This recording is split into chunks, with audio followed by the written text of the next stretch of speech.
अस्सलाम वालेकुम everyone, welcome back to my channel. और देखिए मैं कढ़ाई बना रही थी तो ये जो है वो बीफ है। आधा किलो मैंने बीफ ले लिया था और आधा किलो ही टमाटर लिए और उसको बीच में से मैंने स्लिट कर लिया है, मतलब हाफ़ कर लिया है। आप लोग कच्चे टमाटर भी यूज़ कर सकते हैं, वो कढ़ाई के लिए बड़े बेहतरीन होते हैं। मेरे पास नहीं थे तो मैंने रेड यूज़ कर लिया। ये लहसुन और हरी मिर्च को मैंने कूट लिया है मलदस्ते में, और कढ़ाई में मैं कुटा हुआ ही डालती हूँ बिकॉज़ हमारी ऐसी बनती है। और ये मैंने हरी मिर्च ली है 3 अदद मोटी वाली। और तो जी अब कढ़ाई के स्पेसिफिक मसाले वो ले लेंगे हम। खड़े मसाले हैं, ये दालचीनी है, इसमें 4-5 काली मिर्च लौंग है, एक मोटी इलायची, हाफ़ टी स्पून मैंने सफ़ेद ज़ीरा लिया था। और ये पिसी लाल मिर्च मैंने हाफ़ टी स्पून ली थी और कुटी लाल मिर्च भी हाफ़ टी स्पून लिया था। ये मैंने साबुत धनिया भून के कूट लिया अच्छे से, ये भी हाफ़ टी स्पून था। तो जी अब हम ऑयल गरम कर लेंगे। मैं सरसों के तेल में पका रही हूँ, अगर आपको सरसों के तेल में नहीं पकाना तो ये आपकी चॉइस है। खड़े मसालों को हम अच्छे से गरम तेल में जो है वो डाल के कड़का लेंगे ताकि उसका जो अरोमा है वो सब हमारे ऑयल में आ जाए, ठीक है। उसके बाद हम इसके अंदर ज़ीरा भी डाल देंगे और ज़ीरे को भी अच्छे से कोई कुछ सेकंड्स के लिए आप इसमें भूनिएगा। उसके बाद हम इसमें लहसुन और हरी मिर्च का डाल देंगे कुटा हुआ पेस्ट। उसके बाद हम इसमें बीफ ऐड कर देंगे, इसको अच्छी तरह से मिक्स कर लेंगे। और अगर आप लोगों ने मेरे चैनल को सब्सक्राइब नहीं किया है तो काइंडली आप जाके सब्सक्राइब कर लीजिए और मेरी आने वाली वीडियोस ताकि आपको देखने को मिले। हम इसमें नमक भी तो ऐड करके मैंने इसको अच्छे से मिक्स कर दिया। नमक आप अपने टेस्ट के अकॉर्डिंग डाल सकते हैं, ठीक है।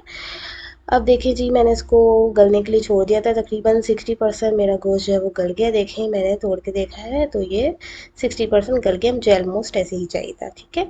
अब इसमें मैंने जो टमाटर स्लिट करके रखे थे हाफ़, वो मैं ऐड कर दूँगी, ठीक है।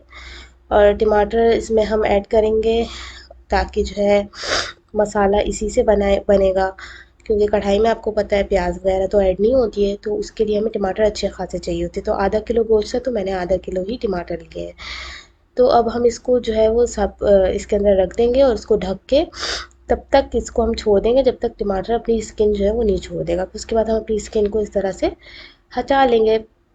देख लें, बहुत इजी है ये। और हमें इसमें टोमेटो प्यूरी डालने की भी ज़रूरत नहीं है, इजी टू कुक है, ठीक है। उसके बाद हम जो है वो सारी इसी तरह, देखिए जिस तरह से मैं चिमटी से सबकी स्किन अलग कर रही हूँ, आप लोग भी इसी तरह कर लिएगा, ठीक है। और अगर आपको मेरी रेसिपीज़ अच्छी लगती है तो काइंडली मुझे कमेंट्स में ज़रूर बताया करें, इससे मुझे हौसला मिलेगा ताकि मैं और वीडियोस बनाऊं और आप लोग के साथ रेसिपीज़ शेयर करूं। आप मुझे बताइएगा भी कि मैं क्या क्या जो है वो आप लोगों के लिए बनाऊं, ताकि मुझे आइडियाज़ मिलता रहे, मुझे सजेशन मिलती रहे। तो अब देखिए मैंने सारी स्किन इसकी रिमूव कर ली है। तो अब हम इससे अच्छे से टमाटर को हम उसमें मैश कर लेंगे। मैंने स्पून चेंज कर लिया क्योंकि वो स्पून मुझे सही नहीं लग रहा था, तो मैंने कहा लकड़ी के स्पून से कर लेती हूँ। तो अब देखिए मैंने सारे टमाटर को जो है वो इसमें मैश कर लिया अच्छे से मैंने इसको मिक्स कर लिया है इसके अंदर।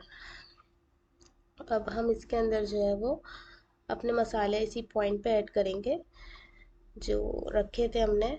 मैंने इसको ढक इसलिए दिया था क्योंकि टमाटर कुछ मैश नहीं हुए थे अच्छे से, तो मैं चाह रही थी बिल्कुल अच्छे से मैश हो जाए, मुंह में ना आए, बिल्कुल इसकी ग्रेवी बन जाए अच्छे तरीके से। तो अब देखें जो मसाले रखे हुए थे वो मैंने इसमें ऐड कर दिया, धनिया मिर्च और कुटी मिर्च। तो अब मैं इसको मिक्स कर लूँगी अच्छे से और इसको इतने अच्छे से भूनूंगी कि इसका ऑयल रिलीज़ हो जाए। तब तक जो है वो हम इसको थोड़ा ढक भी देंगे ताकि इसका जो टमाटर का जो पानी है वो अच्छे से खुश्क हो जाए और हम इसको भून सकें, ठीक है। तो अब देखें मैं इसको किस तरह से भून रही हूँ। मैंने आँच भी इसकी चूल्हे की फुल कर दी है ताकि जल्दी जल्दी से हमारा जो है वो खाना भुन जाए। और अब देखें मैंने इसको ढक के रख दिया था जैसे मैंने आपको बताया। अब देखिए इसका जो ऑयल रिलीज़ होने लगा है, तो मैंने अब इसमें जो हरी मिर्च रखी थी 3 अदद, उसको बीच में से स्लिट करके इसके अंदर मिक्स कर दिया अच्छे तरीके से।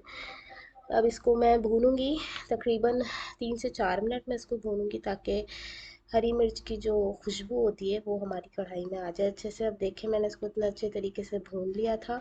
तो हमारी कढ़ाई बनके तैयार है। तो मैंने इसमें हरा धनिया और अदरक से इसको सर्व किया था। और अब हम नेक्स्ट वीडियो में मिलेंगे, तब तक के लिए टेक केयर, अल्लाह हाफिज़।